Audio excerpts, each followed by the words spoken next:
What's up, scumbags? It's your boy Brutal BC getting you ready for International Fight Week with a full UFC 329 breakdown plus my official predictions that you can bet the house on to get you money like McGregor. Oh! I'm so fucking excited for this card. It is stacked. Obviously, we got the main event that everybody's been waiting on. 5+ years we've been waiting on this. But we got such a stacked card. We got Gable Stevenson and Robert Whittaker on the fucking prelims. But I ain't got time to talk all the prelims. I would, but let's just get into the main card. First, we got King Green versus Terrence McKinney. I actually kind of like Gable Stevenson in this place, but we can't really deny King Green. Even though he don't fight the top notch of fighters, he's still an entertaining fighter. He's in there talking shit with his hands down, and he's either going to get knocked the fuck out or he's going to knock somebody the fuck out. But I got him finishing the fight by submission in round 2.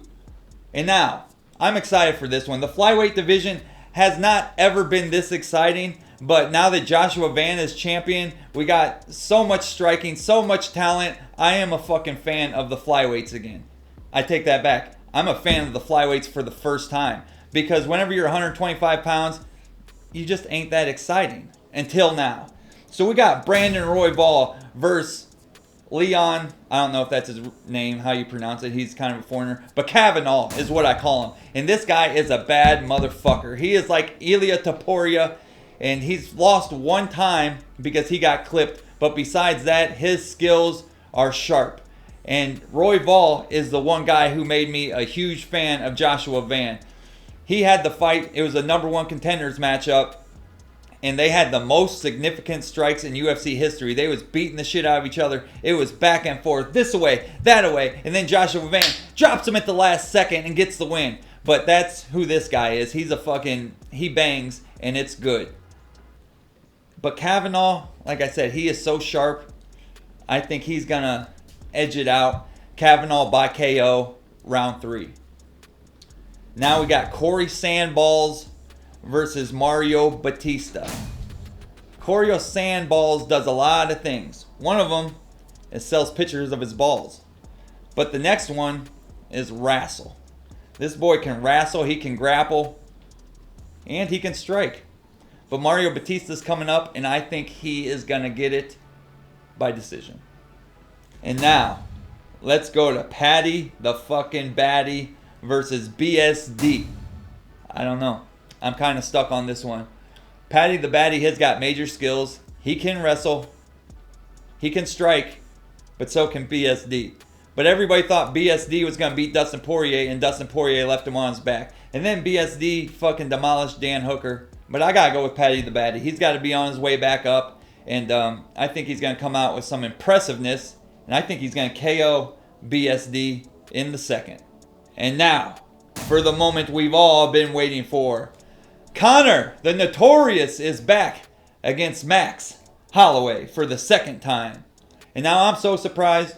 How are you going to count the man Conor McGregor out of anything? He changed the sport. Everybody doubted him against Aldo. Everybody doubted him going up and being the first double champ. And he proved you wrong time and time again. And yes, I know the last part of his career wasn't very good. Dustin beat him up quite well, and then he broke his ankle. And even the Khabib fight, he was drunk. He was enjoying his success, and drugs and alcohol got the best of him.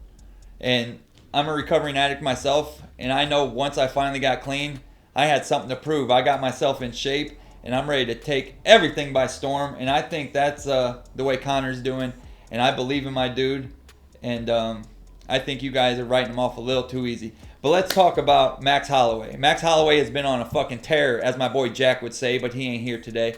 Max Halloway has been on a tear, and we can't really count the last BMF fight against him because that was some bullshit. I'm not even going to talk much into that. But these two strikers, it is going to be an exciting fight. But Max Halloway is not a 170-pounder. It took him a long time to get up to 155 pounds and look decent. He's been a 145-pounder his whole career, and then he took time to put on muscle and get up that 10 pounds to 155. Now he's going up to 170 in just a couple months, so he don't have much time to put on muscle, and I believe he's going to look something like Alex Pereira did at the White House. He looks kind of bloated. It may be even Muffin Top Max back again. If you guys remember his first time going up to 155 to fight Dustin Poirier, he lost that fight, by the way, but he just put on weight. Not muscle, not good weight. He just, excuse me, he just had a muffin top. And yeah, so I don't think he's ready for the power of McGregor. And I think just like everybody in these past few months has been doing is counting out the underdog. You're underestimating the underdog, and it really fucking makes you pay. As Chimaev learned, as Ilia Topuria just learned. And I think that's what they're doing to McGregor, because they're looking at his past few fights. He's still there. He's still there. You just got to dust the cobwebs off. And yeah, he was all fucked up, like I said, with the drinking and the drugs and probably fucking hookers and everything else. What would you do if you had millions of dollars that's brand new? A kid comes from nothing, makes millions. Of course you're going to enjoy yourself a little too much. But now that he's focused again, he's 170 pounds. He's been 170 pounds. He's been like 200 pounds. It's no joke that clearly he was on some sort of PEDs to get his legs healed, and there's nothing wrong with that. He wasn't in the testing pool, but he has built muscle and had muscle on his frame for years. He's going to carry 170 pounds a lot better than Max does.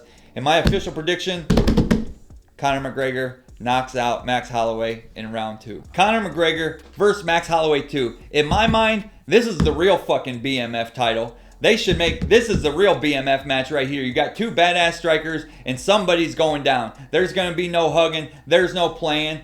Like Conor said, who's the baddest man in the sauna? They ain't cutting down to their fucking skinnies. They are fighting at full weight. Fucking 170 pound thuds are going down. And this is what it should be. The BMF should have no weight class. Unfortunately, they do, 170 pounds. But these are two fucking former featherweights, former lightweights, fighting at 170, and this is fucking exciting. Don't count out McGregor, because he is gonna make you pay. We're less than 5 fucking days away from the return of the Max Halloway, BSD, Paddy Pimblett. I don't even know what to do. I'm kind of nervous. I like all these fucking guys, and my mind's racing, trying to think of all the different possibilities of what's gonna happen, if this happens, if this doesn't happen. I don't know. You heard my bets. I'm putting the house on Conor McGregor, Paddy Pimblett, Mario Batista, Cannibal, and King Green.